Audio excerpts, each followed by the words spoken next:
You're tuning in to Stellar Cycles, hosted by Alina Souza and Eva Brown. Join us weekly as we delve into the science, spirituality, and cultural significance of our feminine cycles. Get ready to align with your natural rhythms, take charge of your patterns, and embrace a holistic approach to feminine wellness. Are all systems go? All systems are go. Hey everyone, and welcome to our very first episode of Stellar Cycles.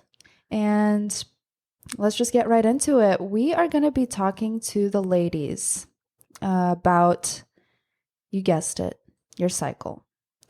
By that, we mean the all-encompassing process of being a woman, from your period to your follicular phase, your ovulation, and of course the final phase when everything slows back down, your hormones drop, and you restart your cycle. So that's just kind of the cycle that we're going to be talking about. I think we became really passionate about this. Of course, a lot of self-development, but really over health and wellness. And over the years, we started to really tune into our cycles. So we're just going to give you guys a bit of a background on each of us and what gives us the desire to talk about this, what gives us the, the creds to talk about these things, whether that's from our own trial and error or from our education or self-education, professions. So we've kind of compiled a lot of, evidence over the past few years, and we're going to be bringing it to you. So Eva, do you want to tell me about your background? I know you mentioned that we met and kind of bonded over wellness and kind of holistic things, but I really want to know more about your background and kind of where your interest stems in the feminine wellness and kind of like why you wanted to do this podcast with me. So first for me, it even goes beyond feminine wellness. It started really just with basic wellness. I think it was really being young, being brought up in poverty and having like a lot less than anyone else around me. I was always like fascinated with like, how can I tap into those like higher energies? So like at a young age, I would look at something like, if I was sick often and other people weren't, I'm like, well, there has to be something here. Like, what's the link? Like, I always know you can figure out anything. So growing up, I had that passion to do so. And then first I did it in business for many years. And then what really triggered wellness for me was when I saw my dad just get incredibly sick from his fourth cancer. And then shortly after, when he passed, I really took a step back and weaned myself off of being a workaholic, working 24/7 for the past 10 years, because I was really just thinking that money and success was going to be the most important thing for me. But after you see someone's life force dwindle from them, you really look back and understand that money is actually not the biggest priority. What really is your health. And after he passed, I was having all these weird symptoms in my like body, whether if it was like hiccuping multiple times a day and just weird things like this. I go to the doctor. The doctor asked me a stream of like stress-based questions. And then we determined that I had chronic stress, which was so weird for me because was that surprising for you to learn? Totally. I never thought I was stressed. I always thought that I never believed in stress. I thought stress was a state of mind, nothing to do with the body. Yeah. The mind has nothing to do with the body, right? Right. And then and I was always into yoga. I was into the mind-body connection. But of course, like, you don't know what you don't know. And everything that I learned always compounded on top of each other. So after that moment, I read a lot of different books, like Body Keeps the Score, or a lot of things on like from Dr. Joe Dispenza, who talks about the mind-body connection. But ultimately, we all know stress is the number one killer for the world. I mean, every disease, cancer, all of that is stemmed from stress. So when I learned that, I really started like slowing down. I really started focusing on my health, meditating, lowering my cortisol like levels inside of my body, and just kind of evening out But it takes years to do that. When you have chronic stress, like it's years to recalibrate.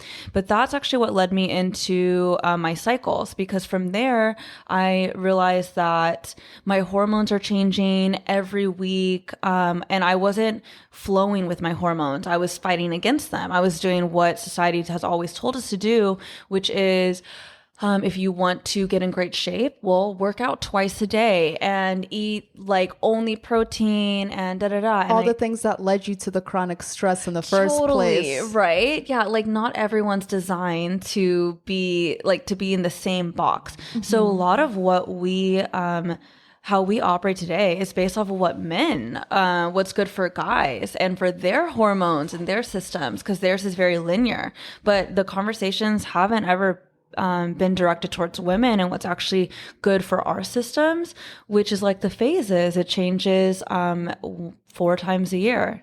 And I think any girl can relate to how anytime that they do talk about our cycle or do reference our cycle, it's in a negative light. It's when you are unhappy or when you are mispleased reasonably. Oh, or yeah. When are you on your period? That's the only time that it comes up. You know, like you're clearly moody, but yeah, like we are. And I think that's what makes women so beautiful, is the fact that we do have this great capacity of emotions.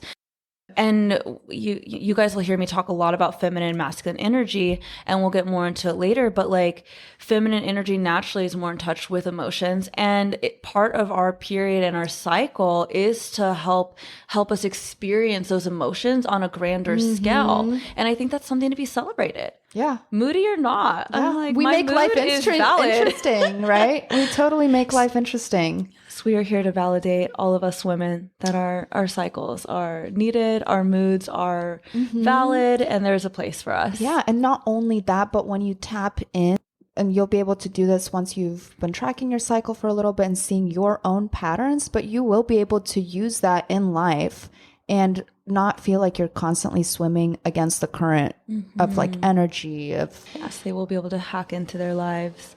I know a lot about kind of how you got here, and you're the one who got me here, right? You were always so passionate about not being on birth control and always telling me what it was. And I mean, it was you who took me off of that. Really? Yeah, I feel like you just told me one day that you're going off of it, and I was like, oh, that's cool. I didn't realize that I made that I wore you down. Oh my God. You know, we would always talk about it, and finally I was like, today's the day. I don't really need this anymore. And I mean, luckily I was only ever on it for like 2 years, but looking back, I mean, I just remember feeling like immediately happier.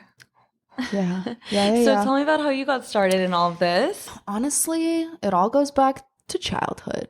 Always goes back to childhood. And well, I did want to ask you, how did you have that like perception that like you could have access to higher energies, or that like, for example, like you said, when you were getting sick and other people weren't, and you were like noticing that? Because like, I don't know if children really, maybe some of them do have, because kids are very perceptive, but what do you think it was about you that caused you to notice those things? Well, I think mindset truly is everything. And this is why I love the mind-body connection so much, because I think it dictates a lot of how our physical body shows up. So if you always think you're sick, then you're going to be sick. Or like for my COVID is in the mind. Yeah, exactly. Like literally, right? Especially now, like now I never get sick, but also it's a mindset, right? And also I'm like listening to my body too. But back then, I mean, I was just constantly around sickness, right? So like my dad had a lot of sickness. My mom did too. She had diabetes and a lot of other stuff. They were smoking cigarettes every day in the house. So I was just surrounded by that. And I think what helped me realize that there was better ways out there was because my dad gave me really good mindsets growing up. And he was always like, things like see the best in everything, or, let's see, like put your best foot forward. Or he would tell me things like, you create your life, or if you see a problem, there's always a solution. And those little things would like soak into my mind. So when I was sick all the time, I was like, well, what the heck? Like, what's the solution to this? Like, this doesn't make sense. When you start to look around at other people and you realize like my reality is not theirs, there has to be a way to change manipulate this. that. Yeah. And every time I think through like testing and trial and error, you start to figure it out. from my background, let's get into it. As a kid, I've always had this interest in the taboo, like the things that weren't talked about. Like, even as a very, very like 3-year-old, 4-year-old, I like understood that there was something going on that the adults didn't really talk about, but that was like very, very present in everyone's lives, whether that was like sexuality or period. So I always kind of knew that. And then I remember being in first grade, I was at a very small school and I really liked drawing. So I actually got in trouble for drawing naked people at school, and I actually didn't. I didn't think I was doing anything wrong though. You know, I was just like, that was my interest, and I just was interested in anatomy. And then one day I come home, and my teacher is there with like one of those brown grocery bags, and I'm just like, what is going on? Now my parents and my teacher were good friends, so I was like, oh my gosh, this is extra embarrassing. But basically she starts taking all these drawings out of the bag that were in my desk at school, and I just remember it being such a like shameful experience, like all these adults like, you shouldn't do this, you know, this is bad, like you're, you know. And so that was that. Moving on to after that, yeah, so that was like kind of first grade. After that, I would remember rummaging around in like our bathroom, and there was like pads in there. And I, at this point, had no idea what they were for. I was like, there's things in here that we don't use like as a family. I don't know what they're for.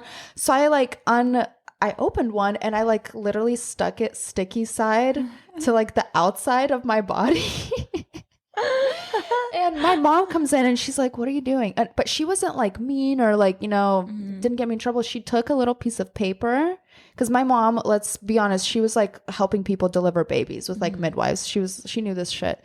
So she gets a little piece of paper and she draws like a uterus with the little fallopian tubes. And she was like, this is what's going to happen to you. And she drew the little droplets of blood like coming out of it. Oh, chills. I know. So that was that. But also my parents, they had this book about puberty that one of their family marriage therapist coach person that they knew had written a lot of books in her lifetime. She was awesome. Her name was Nancy Van Pelt. And so she wrote a book for kids who are going to be going through puberty, which is honestly such a great idea. If you like think about it, so many people's parents straight up don't talk to them about this stuff, which is honestly the root of most of these problems. Totally. I was reading this book, and that book definitely explained really well like what girls go through, what boys go through, what sex is. I think that's like literally when I was 9 and I was reading that book, that's when I like learned what actually like sex is. You know, when you're a kid, your mind is kind of like, oh, like what is it, and it's like not really quite clear yet, but at that moment it became clear. And then it also talked about pregnancy and like, you know, how the egg gets fertilized. So at 9 years old, I had like a wealth of information about this stuff. Now, it made me very excited to start asking all the older girls about their periods, which I'm sure you can imagine was not very well received. It was kind of like it was like oh my God, like, why are you asking me this? Don't ask me this. And it made me feel so bad because I was like, as a girl, it made me, first of all, feel disconnected from other girls. Number 2, it made me feel scared that it's this thing that like you're not supposed to talk about. Is it going to be that bad, you know? So yeah, I would just get sternly shut down, I would say. And then as far as my own period, yes, we're going to talk about this on the podcast. I would consider myself a pretty late bloomer. I got it when I was 14, so 8th grade. Same. Okay. Yeah. That's late blooming. I feel like 15 is even later sometimes. 15 is later. I remember in 8th grade, like I was one of the last girls to get my period. The other ones were in 6th like 10, or 7th. Yeah. 10, 11 is kind of, for the other girls. I even remember like trying to use a tampon for the first time in middle school. That was terrifying. It was so terrifying because I don't know, did I not read? My reading comprehension back then was like not as good. Did I not look at the instructions? But girl, I put the entire thing in with the applicator, like with the plastic. Yeah. And so I went back to class and I was like sitting there. I was like literally about to pass out. God. Yeah. And then I went back and I just took everything out. It's like, this sucks. Pads only from here on out. But I still did try them a few more times. I was definitely forbidden to talk about it with my brothers. That was the thing in my household. It was like, do not ever let a man know you're on your period. Do not ever let him see a pad. It was like very protective of them. No wonder why men are so weirded out That's what about I'm this. saying. Yeah. Mind you, I have a great story for later about Matt and I's like first dating experience. Uh-huh. And yeah, he had to go fishing for a tampon one time. Oh We'll my tell that God. later. Now, here's something that I noticed being in middle school, right? This is just when your period is starting out. You're like noticing how other people deal with their periods. And I started noticing that other girls, their moms would like allow them to stay home from school or like home from church or like these things that were like very heavily social events.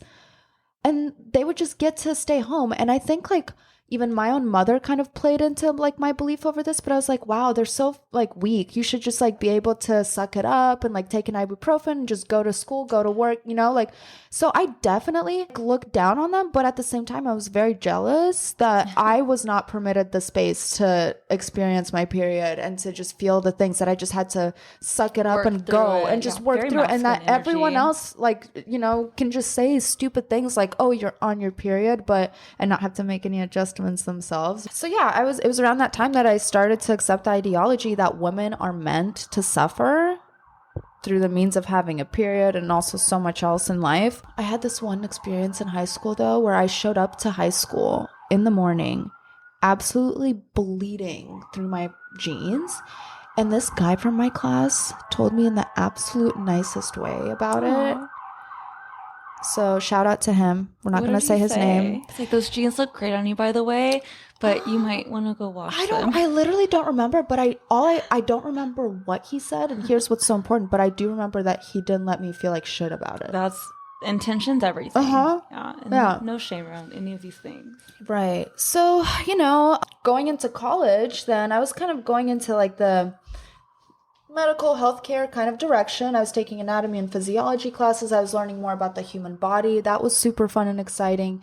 Going into ultrasound school. Now, it was like here in ultrasound school that it was so like women's cycle focused because, you know, there's so many pelvic ultrasounds that they have to do in healthcare that I was like starting to learn that like all these things that should absolutely be women's knowledge, like the real details of your cycle, the which hormones are active when, why you don't feel like working out like the last week of your cycle, you know, all of these things. And it was around the same time that my very good friend was like going through her endometriosis kind of journey, you know, back at home and just kind of trying to deal with that and going to all these doctors, having these appointments, you know, even having surgeries. So for me, back then, like my ultrasound thing was kind of in congruence with our friendship. I was like, kind of like, I'm going to figure this out because this is my friend. I really care about her situation.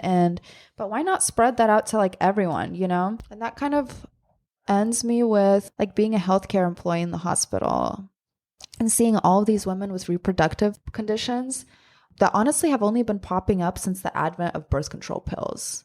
We all see the warnings like blood clots, cancer, this and that, but like we're just now seeing the women who were starting to use birth control when it first came out, like in the 50s and 60s. Now they're coming into the hospitals with all these cancers and cervical this and ovarian that. And like, how come none of this was really an issue like 100 years ago? These things are out to get us. They are out to get us. So how can this be preventable so that less people end up here with surgery as their only option? So basically what I came to realize is a majority of women have no clue what their cycle is meant to do for them, let alone what phase they are in. Also, I'm really happy that you have the medical background, like that you went to school for all of this. And like, obviously I can read all the books all day long, but it's just nice. Like at the end of the day, people like the certificate, the degree. Really, the thing that worked for me the best is seeing that I went from writhing around on the floor the first day of my period, like in absolute pain, screaming bloody murder, like wondering if my neighbors could hear me. No Tylenol, no nothing would help unless it was like ketorolac from the Mexican pharmacy that you get on vacation. I went from that to now, like my period started like 2 days ago, and I got just like a little bit of cramps.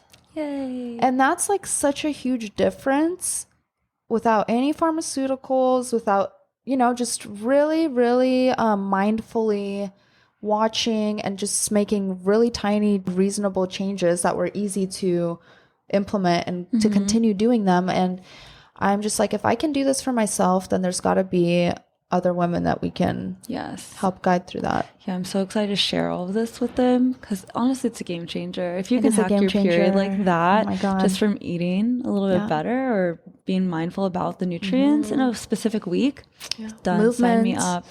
So basically what we're going to be bringing to you guys every single week, we're going to be dropping on Mondays, and we're going to be talking about the different phases of your cycle, the different foods that you eat at the different phases of your cycle, different movement, different activity that you might want to be doing. If you're not the type of girl that wants to do the same exact type of workout throughout the entire month, we're going to be talking about sexual activity, why your sexual drive differs throughout your cycle, and things how to have a healthy ovulation, because if you don't have a healthy ovulation, it all hangs on the ovulation more so than the period. You can have a period and still not ovulate, but if you're ovulating, then the whole system is working. System is a go.